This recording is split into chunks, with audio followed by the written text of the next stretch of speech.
Salutations distingués les amis, j'espère que vous allez tous bien. Moi ça va, Dieu merci, ça va très très bien.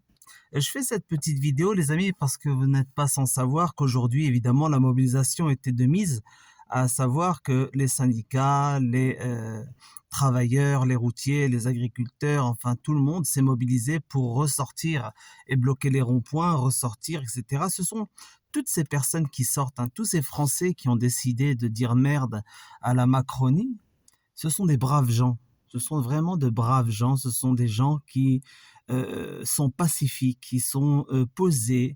Ils sont contre la violence. Ils ne supportent pas ce qui est en train de se passer, notamment les violences, les casses, les fourgons qui brûlent, les policiers violents, les CRS et la Brave qui font des sorties scélérates, en insultant certains manifestants, en les menaçant, en les giflant. Nous avons vu des vidéos qui circulent, mais et tout ça, sous nos yeux, sous les yeux de tous les Français. Donc, qu'est-ce qu'il faut penser de tout ça, mes amis? Vous savez qu'il y a quelques mois, au mois de février, je vous ai fait une vidéo, d'ailleurs je l'ai repostée ici sur YouTube, que j'avais fait donc sur TikTok, disant que la réalité, c'était que Macron cherchait l'affrontement. Il fallait absolument qu'il y ait l'affrontement. Ça fait partie du plan. Vous savez, tout ce qui est en train de se passer actuellement, ça fait partie du plan. Vous allez me dire, mais non, les Français sont en train de se révolter. Oui, les Français en ont marre, ils en ont ras le cul, mais les Français, dans leur grande majorité, ne sont pas violents.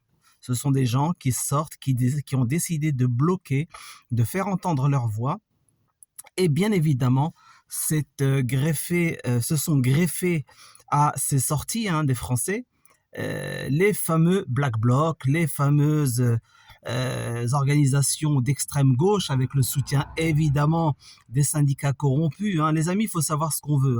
Soit les syndicats sont corrompus, notamment les leaders, soit les politiques sont corrompus, ou merde. Moi, je sais que je suis persuadé et convaincu même que ce sont des voyous qui travaillent pour l'élite mondialiste. Ils sont tous pour l'élite mondialiste. Ça me fait rire les gens qui viennent me dire, oui, mais non, t'inquiète pas, avec la Russie et la Chine, ça le fera pas, t'inquiète pas, ça va pas le faire, leur projet, ce sera un nouvel ordre mondial multipolaire. Mais multipolaire, les amis, un ordre mondial multipolaire, ça vous parle pas? On y est, nous y sommes depuis la fin de la Seconde Guerre mondiale, les amis. On y est depuis perpète les oies. Cet ordre mondial multipolaire, quel est le futur ordre mondial? C'est un ordre mondial unipolaire géré par des voyous qui se planquent à la tête de Davos, notamment un en particulier qui est bien silencieux, calme, mais lorsqu'il s'exprime, en tout cas il est clair, net et précis, il s'agit de Yuval Noah Harari. Bah oui, il nous met notre petit sanglier marcassin des bois, Klaus Schwab, en avant, mais c'est pas lui qui décide. Celui qui décide, c'est le type qui est beaucoup plus jeune que Schwab, Yuval Noah Harari. Voilà, le nouvel ordre mondial qu'il projette, je vous dis, sera avec à sa tête ces voyous, notamment ce Yuval Noah Harari qui a pour projet d'expérimenter des choses sur les êtres vivants. C'est pas une blague. Allez regarder ses livres Sapiens et Homo Deus. Mais oui, tout est dit, tout est dit. Le mec, ce n'est pas un farfelu. Il sait ce qu'il fait, il sait ce qu'il veut. On lui déballe le tapis rouge lorsqu'il rencontre des chefs d'État. Et il se fait discret. Moi, je l'ai compris, ça. Vous l'avez également compris pour beaucoup d'entre vous. Et franchement, je vous salue et je vous remercie pour le partage et les likes. Merci de liker, parce que ce qui est dit dans cette vidéo, vous allez voir, c'est ma vérité, mais je pense que ça va vous parler. Les amis, nous savons que Jacques Attali, il y a 2 ans, je crois il y avait 3 ou 4 ans, nous a sorti qu'il y aura une révolution dans ce pays. D'accord ?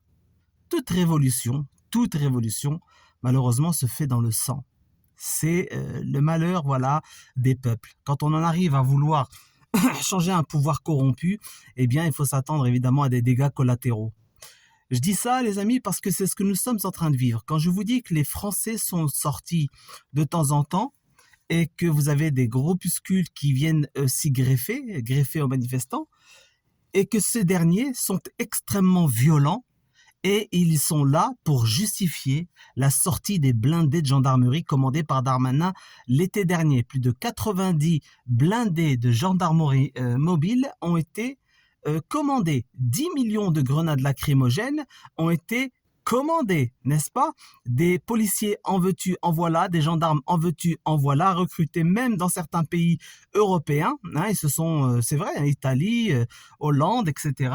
Vous avez des gens qui rejoignent les polices, la gendarmerie mobile en France pour savater du français, n'est-ce pas? Et donc, bien, vous avez le gouvernement, le pouvoir en place, qui laisse faire des gens qui savatent, qui cassent, qui brûlent les voitures des policiers, qui s'en prennent véritablement à tout ce qui est mobilier public, hein, tous les abris de bus, tout ça, qui crament les poubelles dans les rues, etc. C'est le pouvoir qui les laisse faire. Et nous savons qui sont ces gens qui sont à la tête de ces violences. Ce sont les fameux Black Blocs. Et nous savons tous que les services de sécurité intérieurs connaissent tous les leaders, ils connaissent tous les Black Blocs. Pourquoi, à votre avis, ne les arrêtent-ils pas? Pourquoi ne sont-ils pas interpellés à leur domicile? Pourquoi est-ce qu'ils les laissent en liberté? Parce qu'il va falloir justifier la sortie dans la rue des militaires et des gendarmes. De toute façon, gendarmes et militaires, c'est la même. Ils vont vouloir justifier cela par la violence, faisant croire que ce sont les Français qui sont violents. Or non. Nous savons que les leaders Black Bloc sont main dans la main avec le pouvoir. On s'en souvient lors du mouvement des Gilets jaunes, les amis.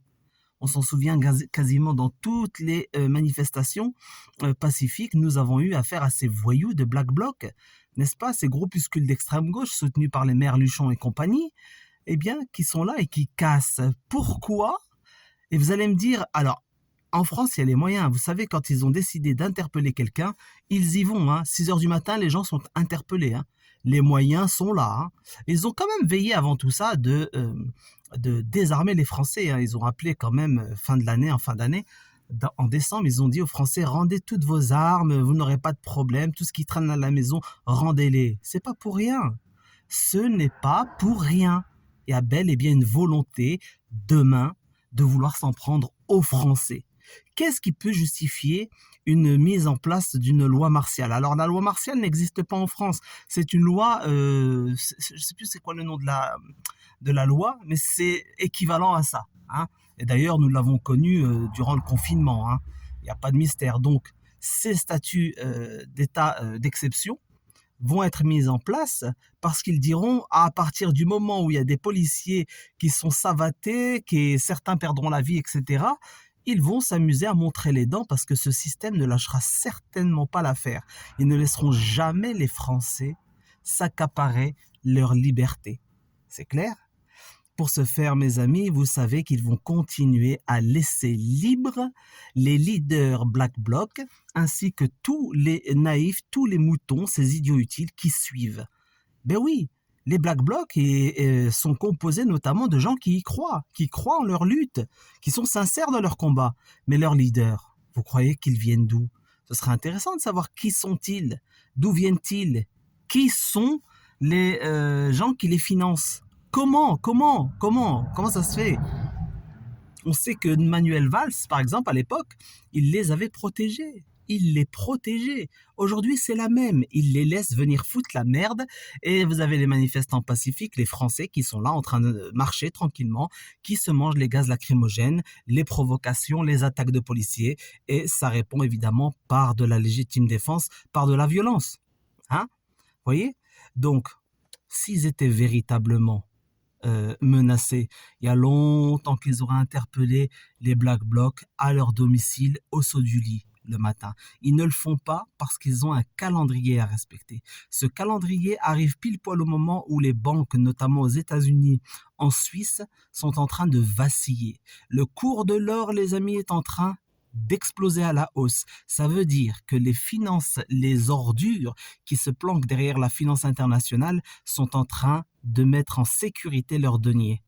tout ce qu'ils ont volé aux populations du monde entier, hein, l'esclavage et compagnie, les multinationales. Voilà pourquoi l'or augmente. Donc, ils vont nous laisser dans la merde.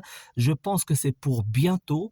Je suis convaincu qu'ils vont demander au Black Bloc d'activer la cadence pour qu'il y ait des victimes qui malheureusement quitteront cette terre, quoi. Voilà, qui nous quitteront et qui provoquera à un moment donné des lois d'exception, des véritables lois d'exception. Il n'y a que ça, il n'y a que ça. La réalité, c'est que si vraiment on veut s'en sortir et empêcher ces voyous de réussir, il faut que tous les Français, d'accord, sortent dans la rue de manière pacifique et bloquent le pays en disant ça suffit. On en a marre de voir nos rues cramées, on en a marre de voir nos véhicules de police cramés, parce que je rappelle qu'il s'agit là de l'argent public, c'est notre pognon qui s'en va en fumée. Ok ? Et ce sont ces fumiers de Black Bloc qui les crament. Évidemment, on a vu ce qui s'est passé, vous savez, du côté de Niort, je crois, hein, vous savez, les bacs d'eau là qu'ils veulent remplir pour certains agriculteurs, sacrifiant tout le paysage autour. Vous voyez, pour quelques agriculteurs qui vont empocher. Non, c'est un scandale, il faut écouter tout le monde. Vous avez vu les violences qui se sont passées là-bas? C'est maladif, c'est un truc de dingue. Donc ça va se multiplier. Vous verrez que cette crapule de Macron va vouloir renchérir. Voilà, il ne va pas s'arrêter. Hein. Tant que les Français ne sortent pas par dizaines de millions pour dire stop à tout ce qui est casse, violence, etc., je vous assure que leur plan est parfaitement ficelé. Parfaitement ficelé. Christine Lagarde qui est sortie justement il n'y a pas très longtemps pour nous dire que oui, nous allons parler monnaie numérique à compter du mois d'octobre, hein, si j'ai bien compris. Ça veut dire tout simplement qu'il y aura un problème dans l'économie. Quel problème? Moi, j'espère que tout ce que je dis là, je me trompe, hein, mais voilà quoi. Pour l'instant, ils sont en train de respecter leur agenda, ils sont en train de respecter tout ce qu'ils ont annoncé au début, avant même la crise sanitaire. Et ça, c'est inquiétant. Alors, je vous le dis tout de suite, mes amis.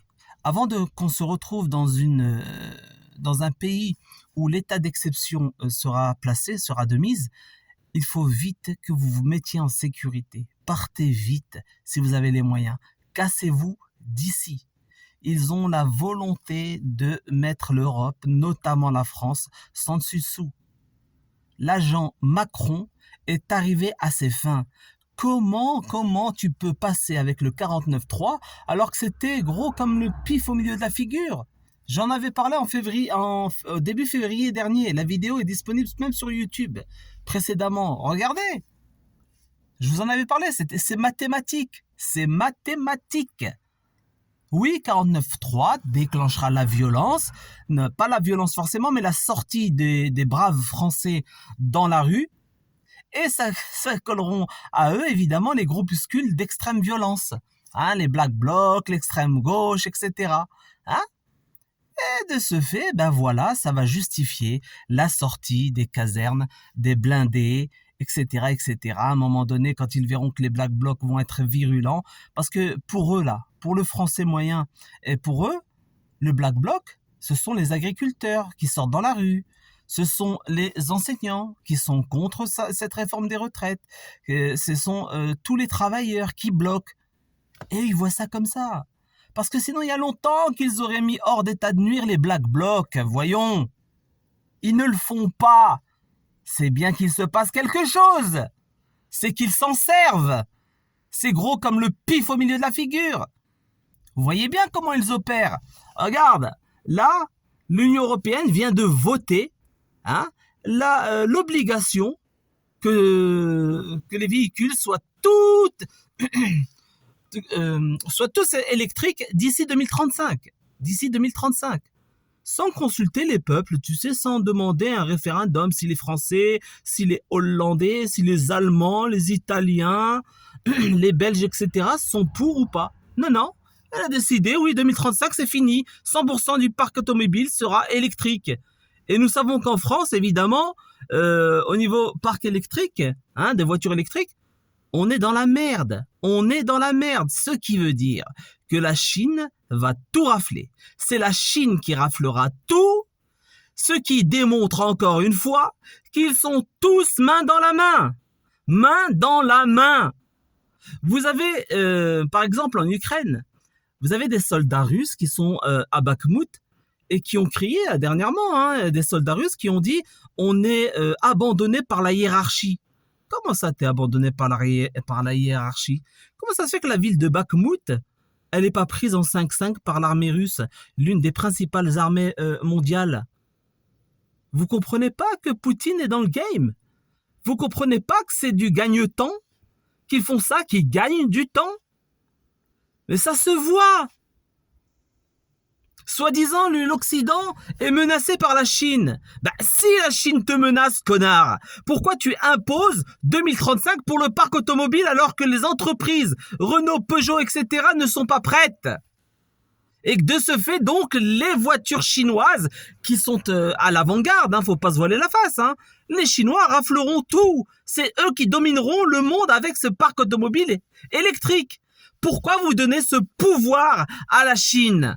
C'est bien que vous êtes amis, sinon vous auriez reculé la date pour la mise en place du parc automobile électrique obligatoire. Mais non, ils ne le font pas, parce qu'ils sont main dans la main, les amis. Souvenez-vous, et envoyez balader les gens qui vous parlent de nouvel ordre mondial multipolaire. Mais on y est depuis 45, dans un ordre mondial multipolaire. Le prochain ordre mondial, les amis, ce sera unipolaire. Ça ne peut être qu'unipolaire. Pourquoi la Russie s'en va vers le rouble numérique? Pourquoi la Chine va vers le yen numérique? Pourquoi les nations, quasiment dans leur intégralité, ont adopté la fameuse carte d'identité numérique? Vous voyez bien qu'il y a un donneur d'ordre, il y a quelqu'un qui gère tout ça, d'accord, qui synchronise tout ça, sous, évidemment, un prétexte fallacieux, nous balançant que, attention, il y a une menace de guerre, il y a une menace de ceci, il y a une menace de cela. Non, à partir du moment où vous avez sur le front, notamment à Bakhmout, des soldats qui se disent abandonnés, pourquoi Poutine, tu fais ça? Pourquoi? C'est quoi ton cirque? Dis la vérité, t'es avec eux, point. Oui, tu as tenu des discours qui charment évidemment les éveillés, ceux qui se retrouvent dans le discours, notamment quand il parlait des satanistes occidentaux, etc. Mais ça va pas ou quoi? C'est quoi ce carnaval? La Russie, elle peut détruire l'armée ukrainienne tout de suite, en 5-5, mais elle ne le fait pas. Posons-nous les bonnes questions, les amis. S'il vous plaît. Posons-nous les bonnes questions. Je vous souhaite une très bonne soirée et on se dit à très bientôt. On aura l'occasion d'en parler dans un live, j'espère, ce soir. Salut tout le monde!